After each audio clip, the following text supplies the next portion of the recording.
আমাদের জন্য সুসংবাদ হচ্ছে যে আমাদের এই 10 দলের সাথে আরও একটি দল একাত্ম ঘোষণা করেছেন। সে কারণে আমরা আল্লাহ তাআলার শুকরিয়া আদায় করছি। আর সেই দলটি হচ্ছে বাংলাদেশ লেবার পার্টি।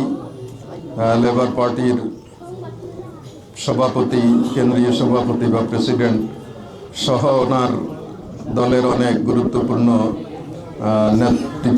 স্থানীয় ভাইরাও আজকে এখানে এসেছেন, বোনেরাও এসেছেন।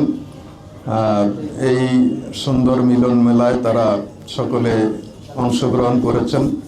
আমরা সকলে মিলে আমাদের কেন্দ্রীয় নেতৃবৃন্দের সাথে আলাপ আলোচনা করে আজকে এই 10 দলের সাথে আরেকটি দল বাংলাদেশ লেবার পার্টি একাত্ম হয়ে আগামী নির্বাচনে ভূমিকা পালন করবেন, সেই বিষয়টি আমরা সিদ্ধান্ত নিয়েছি।